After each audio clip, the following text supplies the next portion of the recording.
got the GoPro going this time. I think it seems to be working. All the animals are fed. All the animals are still alive. Coffee's hotter than shit. I actually slept all the way through last night. Crazy. I guess I was due though, right? Now, what am I doing? I am, I basically share information with everybody here as soon as I get it. I don't sit on shit unless I'm told to, which isn't that common. But I'm in no competition, no race with anybody with anything. I really do not give a shit. I am after about people who may be investigating this same topic or doing whatever they're doing and acquiring information. Maybe they got some need to be first or something. I don't know. I haven't a clue. I don't follow the stuff. So what I'm saying is I just want to know why. I want to know why about everything. That's why I'm here and that's why you're here. And I don't, maybe even sometimes I share too quickly. I don't know. But I don't think of that. I don't think of, oh man, I'm not going to share this for a while. Or, oh wow, I'm going to save that for another time. That's, my mind is never there. It says, I get an email, I share it. I get information, I share it. Instantly. I don't even think about it. So, without even being explained, what I'm going to share today, I'm not even certain if this is jumping the gun or not. I don't know, whatever. But I'm going to share an email exchange, basically somewhat of a conversation exchange with our dear friend Edgar. And before I do, I'm just going to explain a couple of things. Edgar and his colleagues, these guys are scientists, all right? They are, the credentials of some of these characters are freaking unbelievable to me. I didn't even know that one human being could have all these one credentials in one human being.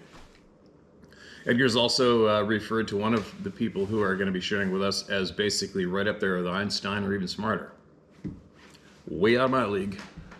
So anyway, I have to leave some people's names out for obvious reasons. These guys are frickin' scientists who deal with international, global, touchy things, topics, items. You know what I mean? So, has he given me the full names? Yep. Ever looked into them? Yep. It's all good. So, as we go, I'm giving you information that I have as I go, conversations that I have as I go, to keep you informed, keep you up to speed, all right? Maybe later on I will take all of the emails from day one and do a full lengthy one video blast so that it's from the beginning to up to date in one video, so it all makes sense and it's easier to follow, because we're talking emails that have come and gone over the course of a year to get to where we are now, okay? So the gist of it is, Edgar and his scientific colleagues, they don't hang out on social media. They don't hang out on the internet. These guys are true scientists. Okay, you guys, you imagine what kind of time that takes for these guys to do what they do regularly? And then the majority of them have families as well. So they're not familiar with all of these online places that we are. They just aren't. I mean, you heard Edgar even have to ask me who David Pilatus was, right? Or they referred to that dipshit from the BFRO as his name, and they don't even know anything about him or who he is. Well, you're going to get a kick out of one of the paragraphs in this about that topic. But some people might say that it sounds a little fishy that these guys haven't heard of David Pilatus or other items on the internet, or haven't been on the internet. But of course they have. It makes sense to me that they haven't, right? I'm starting to babble. These are damn good coffees this morning. Anyway, that's all I'm saying is, it's no surprise that these individuals are not familiar with the online bullshit that we are. They don't have time for it. Thank God. Also, why do I think they are sharing with us here now? I think as one of Edgar's colleagues who's agreeing to share with us, he looked into my channel and he also said that, no, he said, well, it's probably going to be written in here in the email I'm going to share today, but he said that it's obvious that I am not a researcher, that I am a searcher. All right, and there's a big difference there. And is pretty safe to say and easy to see. There's no bullshit here, right? So, almost predictably, these gentlemen around the globe are finally coming around to agreeing to share with us here. Basically, because they have, from what they have said, is they feel it's time. They also don't know why. That it's everything. It's such a hush hush secret from the people, and they just agree it's time, and this is the right place to do it. And I think I kind of knew that was going to come as long as we didn't quit, right? As long as we didn't quit, you keep going. You keep going. You focus on the people. You keep going, and you do not entertain bullshit, and you kick the bullshit aside, and you keep going, right? If you stay on that plane, well, where else is it going to go? The only place it can go is somewhere good. There's no other place it can go, as long as you keep it bullshit free, right? And keep it about the people. There's nowhere else for this to go but good, in a good direction and a good landing in the end. A lot of people, including Edgar's colleagues, have cautioned me to be careful, watch my back, etc. But you know what, you guys, if you look at it, it's just for flat out common sense. What I'm doing, if there is a group of power-mongering control freaks out there who feel that they are the authorities, they will be the authorities on deciding what you will or you will not hear. Well, they're just going to erase me from social media. They're going to erase me from the internet. They're going to come and bang on my door, travel possibly across the border or borders to get to this country and find me and bang on my door, or stalk me in that, or stalk me in the forest to threaten me for what I'm going to share on YouTube tomorrow. Right? You got to think common sense. They're not going to dump tens of thousands of dollars into a helicopter to chase me around wherever I go in the woods. That doesn't remotely make sense. They're just going to go get a hold of these social media monsters who are government ran, and they're going to go bake, and they're going to delete all this from the internet. And that's how they're going to stop it. Just like that. Cheap, quick, easy, and efficient. Right? So, are those people watching this channel? 110% they are. 110%. They want to know what we know. They're probably learning from this channel, and they possibly maybe are sitting there ready to, with their finger over the button, ready to go, that's enough. Possibly. And for all you people who do fit that category and you are out there watching me right now, up your ass. Right up your ass. That's what I got to say to you. Now, moving along, back to the people. So, let's carry on. We're going to carry on. I'm going to keep sharing all the information that I receive as I get it. That's probably not that good of a thing, though, because it could possibly get to be sounding confusing, especially to the newcomers who aren't up to speed, right? So that could have been possibly one motivation for me to not share right away. Wait till I get a whole bunch all the way up to the end, string it together, and make one big, long, clear, information-packed video that makes sense. Which I guess they're going to have to do eventually anyway, right? Because this is starting to carry on. But we're finally in the right direction. We're finally got the attention of the right people. They understand what this channel and all of us are about, and they agree it's time to share what they can. So, I'm still waiting on more emails to come in, and I will keep you up to speed to where I am, all right? We have many people. Anyway, enough babbling. Enough babbling. Let's get into it. How I'm going to share this is, excuse me. So I sent Edgar a lengthy email. And what did I do here? I sent him a lengthy email, and what I've done with some people in the past is you change the color of your text, and as you're reading down the email, you inject your answer to the above paragraph in a different color, all the way down. Edgar doesn't really like doing that, but I do, because I feel you don't miss a thing, right? So, let me share what I can from this. If there's names in here there's going to be names in here that I can't share. And it might sound a little awkward as I go, because I'm trying to cover base as I go. So I'm going to change names as I go when I have to, and I'll leave out sentences or paragraphs that just aren't even worthy of sharing right here. Won't make sense. excuse me, because this is basically a conversation that I'm having. All right, I'm going to share with you a conversation that I'm having. So I sent an email, excuse me. What Edgar said, Steve, I normally hate answering by writing comments, but it's really the only way I can sit and type for long enough. I'm sure this will be done in stages over a few days. Apologize in advance. So you got to understand, Edgar's lost 90 frickin' pounds to battling cancer. 90 pounds. He's at home finally. Imagine how exhausted he is. So we can't expect him to go out of his way and sit here for hours and put in a great big huge focused effort. But he's going to do what he can when he can. Totally get it. So I emailed Edgar with, I haven't gone through what I'm going to read or not, so it might be getting a little jumpy, all right? So I said, Edgar, again, absolutely appreciate the time you take to email me/us. Be sure to dedicate your time first to your fight as well as your family. We will sit patiently awaiting any tidbit you decide to generously share here with us. And he also thanked all of us for offering up help. So I said, it's too easy for assistance. If anything unexpected arises, we are here to help. Now, I said on the DNA, please do send results. I have a feeling I know what they will read due to my friend David Pilatus, previously attaining samples and having them researched.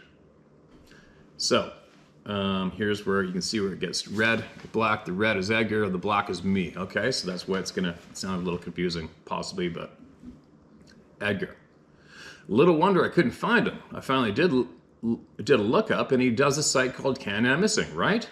When I've done a full catch-up on yours, I'll take a look at this. Blank says he's a genuine guy. Now, I previously chatted, so he has a colleague we'll refer to as Fred. All right? So this is Edgar.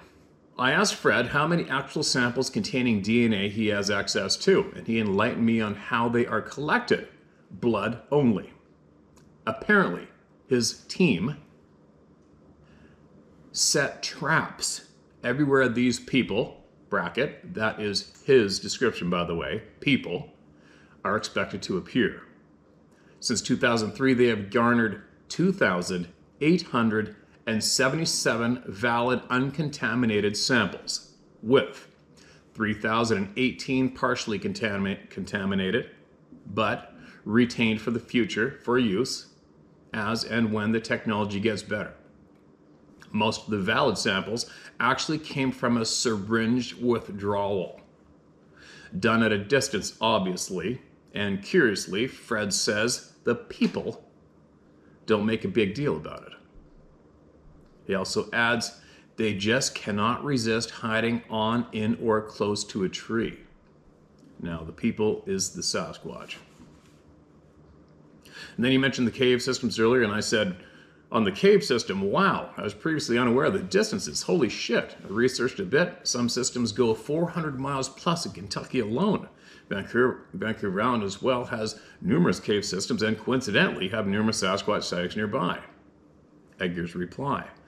This shocked the shit out of me when you wrote this. Can you imagine the population of these things that reside in these places? Back to me again. You mentioned we with the DNA samples. Who are we, and who pays to have the Sasquatch findings studied? Same for the study of the eyesight, which sounded to be done at a possible nuclear plant? Edgar.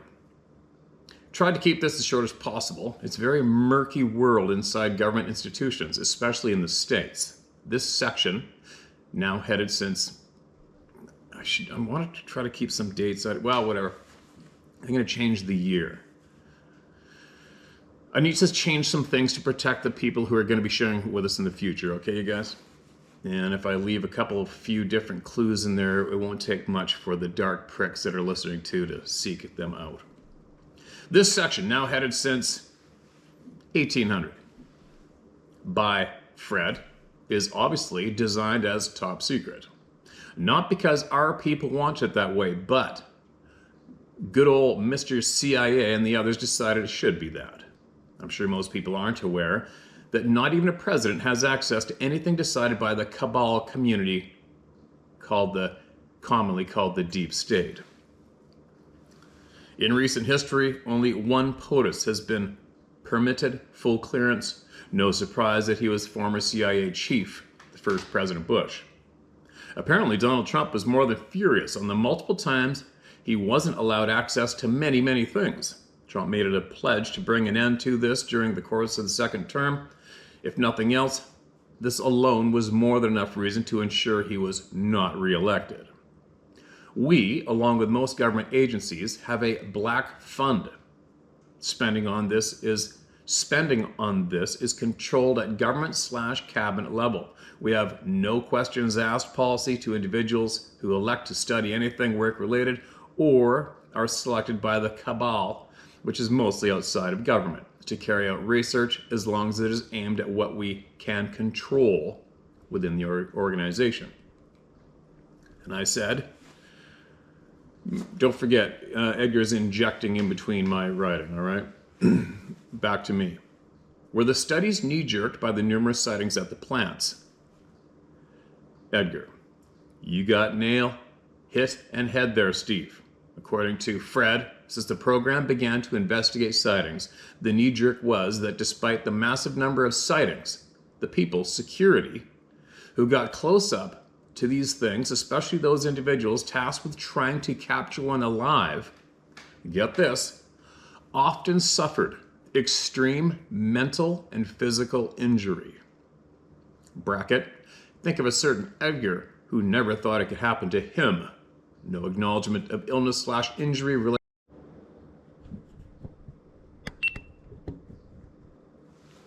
Stupid GoPro.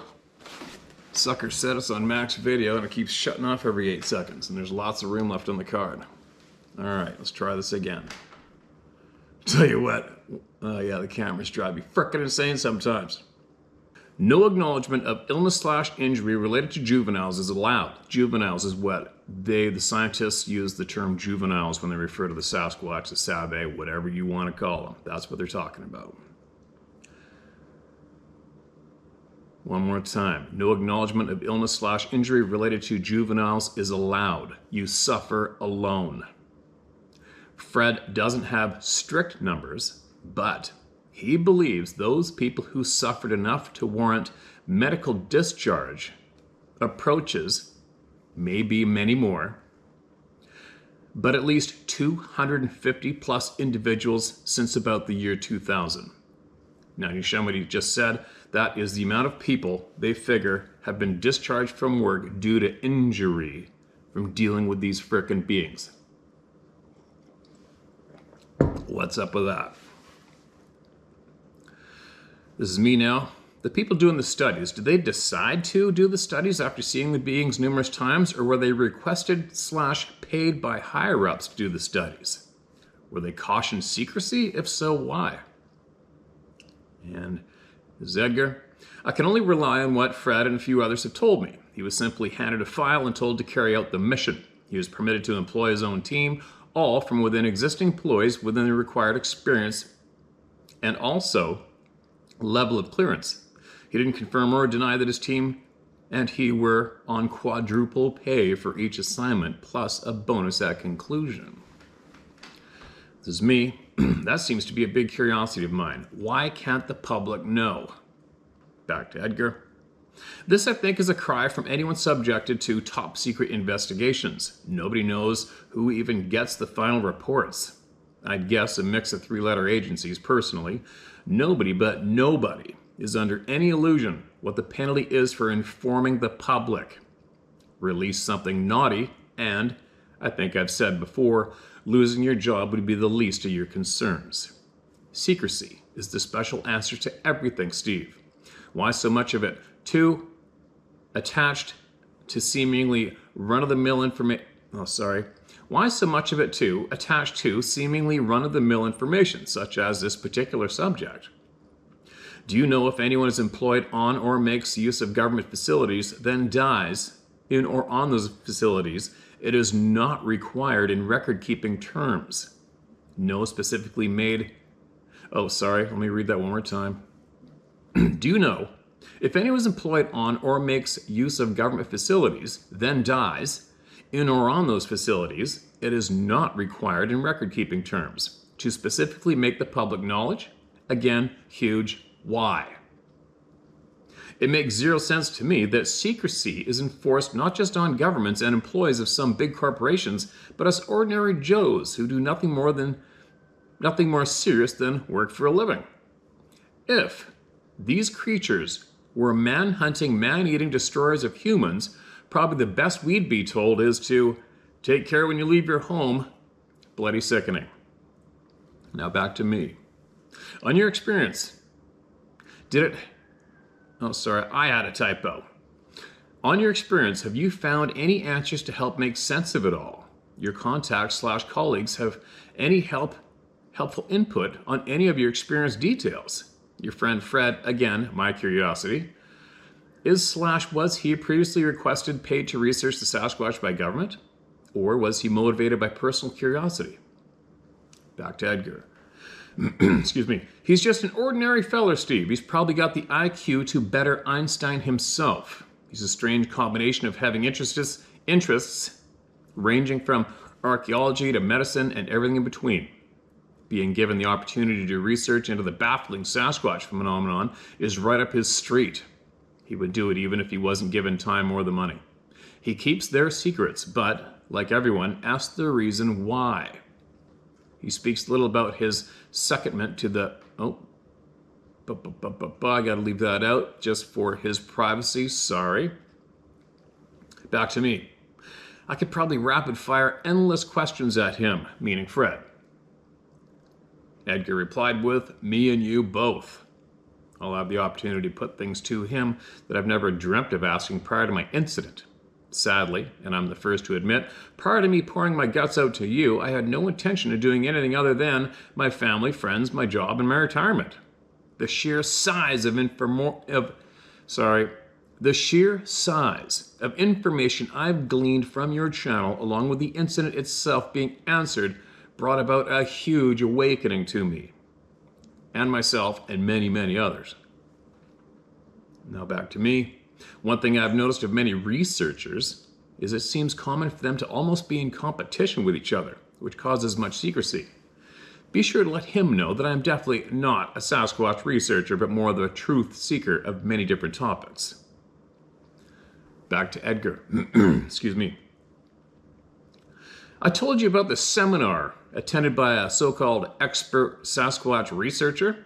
The reason Fred called me was to tell me that about 10 minutes into Money Blanker's presentation, 4 out of 12 scientists who bothered to be there started giggling uncontrollably, laughed at one particular answer, and finally walked out, calling Moneymaker an insult to the intelligence of everyone in this room, including yourself. No doubt. The only thing he's ever said about you or your channel, Steve, is for me to tell you to be careful and keep a pair of eyes in the back of your head. Leave with me, and hopefully the next step will be him mailing you and copying me, fingers crossed. Now back to me.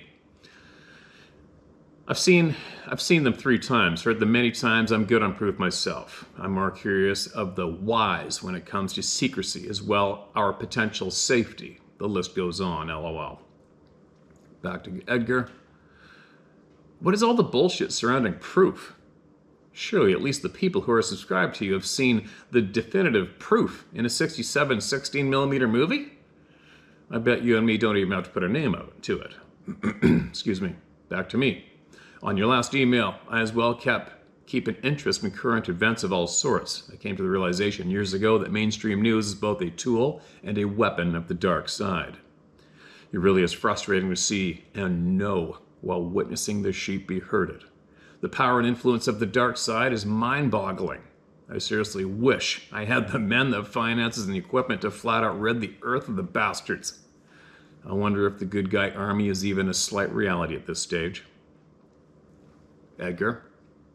From where I sit, if the vast majority of decent people are not prepared for a war across the Western world, then they deserve the fate which is fully planned for us by our masters. The elites all got pissed at Trudeau, not because of what he did, but because he jumped the gun 5 years too early. No doubt, he's an uncontrollable little egomaniac piece of shit. Back to me. Sadly, it may be a reality that the only way a true and proper reset could happen would mean a very substantial amount of human death globally, meaning a reset of world governments. Back to Edgar. Just a quickie. I'm certain we're on the same page with this. Tell people, A, go take a look at the inscription on the Georgia stones, paid for by Soros and Schwab. B, take a look at the WEF reset conditions. It's as plain as day. C, have a look at the Kalergi plan, Kalergi plan. D, biggest one of all, the climate change hoax. Just two main members of the scientific community speak truth about it. Astrophysicists / meteorologists. Did you know the main climate proponents stem from the field of biologists and social scientists who haven't a clue about any form of physics? Bullshitters. Another topic we could speak on for days, back to me. Another topic we could speak on for days, no doubt. Edgar, you bet on that.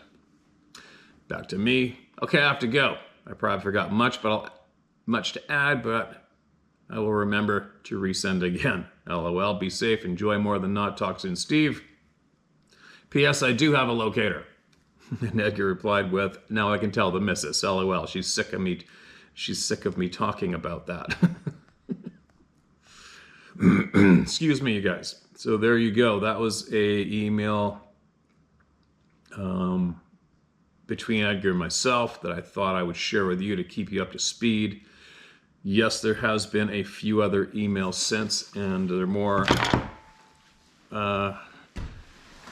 We have a couple other very knowledgeable players that have joined in on our email volleys back and forth. And some of the emails are more from other people going to Edgar through me, pertaining to his experience and what happened to him, and him being sick and trying to make sense of exactly what happened to him that time when he saw that being standing there, looked at him with rage, and then he lost time. His clothes were arranged on him when he came to. He was way closer to his vehicle by the end of it. And what else? His phone started rapid fire texting him, welcome back to, with about 32, 36 different countries. So the other players we have involved now are emailing him through me to share with him what possibly happened to him, and we're trying to get to the bottom of that. So that's a conversation between them, and those are some of the emails that I've received since this one. All right, I hope this email helps you come along and helps you gain more knowledge, and it also helps you see other things for you to look into. Right now, what else should I do while I'm here? We're waiting for other people to contact me, and then we're going to start getting going on sharing some incredible knowledge with me and you, and possibly knowledge that we've never ever heard before. Well, I actually think we already hit that level, haven't we? But one thing that I have acquired from these people is many people have come down with cancer and other illnesses after being in contact or standing on the same ground as these beings. And that is a fact. Now, could it be that the human beings who are coming down with these illnesses, is it only with contact from these beings who are nonstop being seen at the nuclear plants? That's a high probability, because I don't think we've heard of any other people coming down with illnesses after being in the same square footage place in the ground where these beings have spent any amount of time previously, and then the humans goes and stands where that being has stood, or stood by their feces or whatever. I don't think we've heard of people say Vancouver Island, where there's no nuclear plants in Vancouver Island. I haven't heard of anybody in Vancouver Island being in contact with these bush people coming down with an illness that I know of.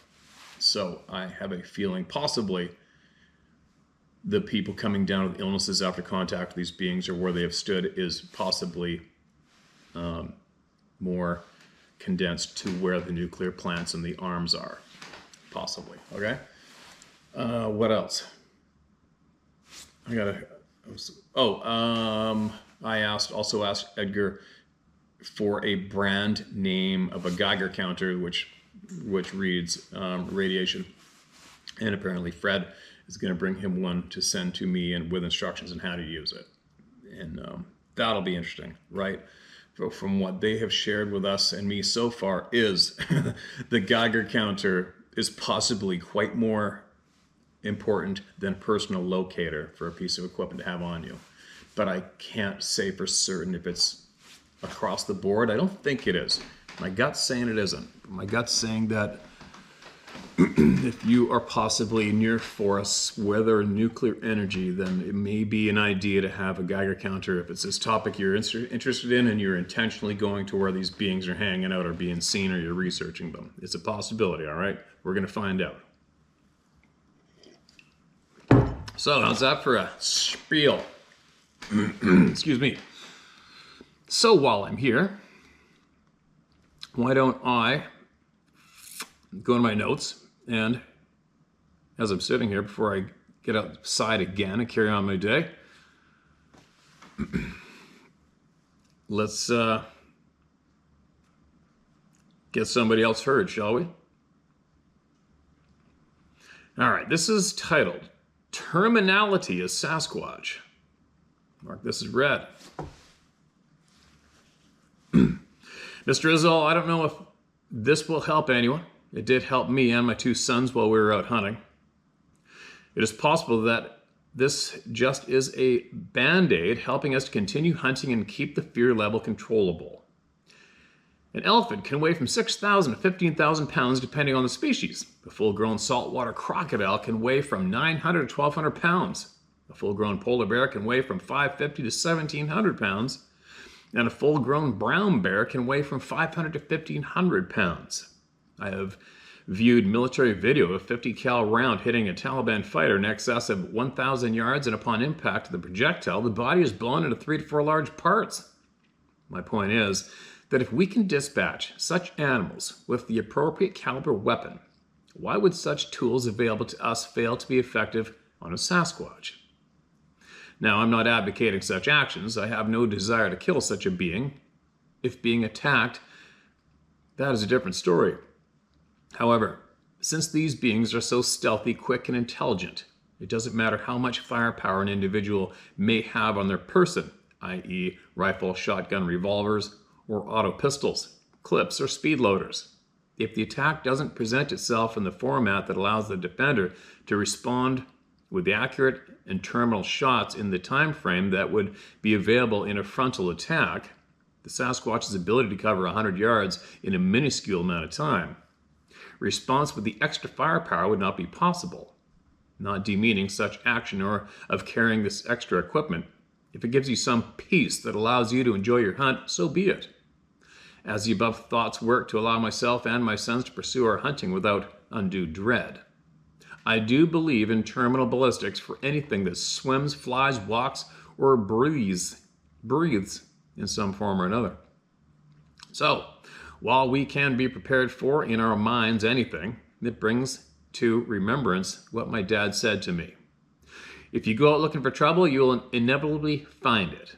So I do believe you are right when out in the bush if we just make it known we're not looking for them, do not want to see them, and don't need the shit scared out of us. It is part of being prepared. My family and myself are American Indians, Chippewa Cree. Growing up, I thought my elders were into too much firewater as a result of the white man's education as I began to enjoy hunting, fishing, and camping and having strange things occur in our pursuit of our hobbies. The warnings or stories my grandparents and great-grandparents had told me about began to make sense. Our tribe is not one to talk about the unusual incidents that happen in the mountains and are very vague when describing encounters. Another reason I thought it was bullshit superstition.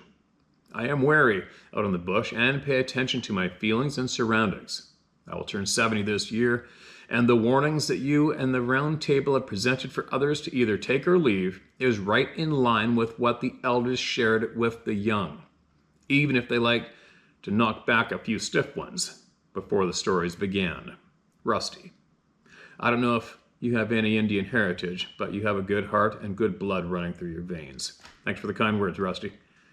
Thank you for your time. Thank you for the share. And Rusty, do us all a favor and share more if you have more, okay? If you can speak with the elder people of your family community and see what kind of information you can extract, that you can share, that may help people here, it'd be much, much appreciated, okay? What do you think? I'm just randomly scrolling down. I haven't a clue what I'm about to read when I'm reading it, as usual. What's this one? This shouldn't take too long. I'll read this one more and close after this. And I'm going to get going. What was that thing in my house? Hi, Steve. I sent my story November 1st. Not sure you received it. It has comforted me hearing stories about the red eyes because when I was young, it terrified me and I thought I was going crazy. Here's my story. My name is Karen. I'm now 59 years old, a strong woman in pretty good shape. When I was about 14 years old, around 1978, my father was an officer who worked in security police in the Air Force. We lived in Ellsworth Air Force Base in South Dakota in a large 3-story duplex. Our house consisted of a main floor with the kitchen, formal dining, and living room, basement and family/TV room, laundry room, game room, and a storage area. The second story where our bedroom/bathrooms were. There are stories that there have been UFO incidents on this base. Before I knew this, I enjoyed climbing up on our roof on warm nights and checking out the stars. One of these times, I spotted what I thought was a shooting star that suddenly took a 90-degree turn and continued in that direction. I knew that was not normal and continued to see a couple more shooting stars traveling this way with sudden 90-degree turns. I got a little creeped out and I crawled down off the roof. A few months later, my mother and I were hanging out together in the kitchen. I was probably baking bread, which I liked doing then. I was standing next to the warm stove, keeping my butt warm while the bread was baking. I was facing towards the back door, which was right next to the basement door. My mother was standing right in front of me, facing me, and we were talking and laughing about something and having a good time. In the middle of both of us laughing, I caught a glimpse of something moving just behind my mother. I moved my head slightly to my right to see behind her, and I froze. I couldn't believe what I saw. A hairy creature about 4 feet tall, standing on 2 short legs, and its right unproportioned long arm stretched out with its hand/claw-like fingers on the doorknob. The other arm hung down by its side to its knee, but I couldn't see the knee because of its hair. The creature was covered in long, black, greasy-looking hair. Excuse me. I couldn't see its face as it was covered in hair, but it had 2 vivid, red, glowing eyes, like red lasers, glowing out from underneath the hair. I froze. I realized I saw it. I'm sure by the shock on my face, eyes widening, and my loud scream of terror. I screamed so hard that my throat was later sore. I instinctively shot back away, hitting the stove, covering my eyes with my hands and screaming. At that same instant, the basement door slammed shut so hard, our entire 3-story house shook. Boom! My mom grabbed me, looked at me in shock, then looked behind her at the slammed door in a confused state. She just saw my face go from laughing to screaming in terror and almost fainting on the floor. She wanted to know what happened. I was shaking and crying as she held me up, and I told her I saw it. I saw it. It had red eyes. It had black hair. That is all I could say because I didn't understand what I saw. It was odd because all I remember was that I was standing in the kitchen, still shaking, trying to stop crying. My mother said nothing. She didn't say it was my imagination or try to talk me out of what I saw. She was suddenly quiet. Turned around, walked away, going upstairs to the bedrooms and leaving me there alone. It was very odd how she acted, but I didn't realize it because I was still in shock and shaking. I've always hated being controlled by fear and forced myself to face my fears. I was standing alone in the kitchen and walked over to the I was standing alone in the kitchen and walked over to the closed basement door. I wanted to see if it was still there. I put my hand on the doorknob, took a deep breath, still shaking. I slowly opened the door, expecting that thing to jump out at me. Nothing was there. I could see the light on the downstairs and I could hear the TV was on. I called downstairs, "Who's down there?" My dad replied as if he had been laughing, "Me." I froze. Was he down there with that thing? Did he know what it was? Did he see that thing? I slowly shut the basement door, went upstairs to my room, and curled up on my bed. My mother never talked with me about the incident after that. It took me a couple days to go back down to the basement, but I forced myself. I also inspected every possible hiding place down there, alone. I kept telling myself, it's afraid of you, it ran from you. I found nothing. What was that thing? Was it a demon? Was it an alien? Was it a juvenile Bigfoot? Whatever it was real. Later I saw a picture that looked kind of like it. The Momo, the Missouri Monster.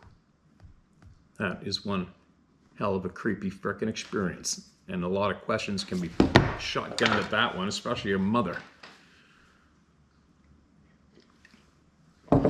Anyway, all right, we're going to close on that email share.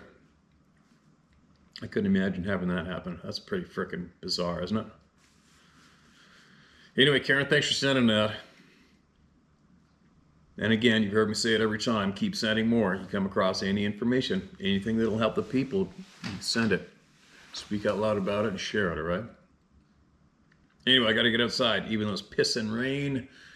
Put on my rain gear and complete framing up the rest of the barn roof and getting that roofing on it. And finally get that chunk of it done. Man, it's been taking forever. And I'll be back later on with a whole pile of voices to be heard and knowledge to be shared, all right? All right, here we go.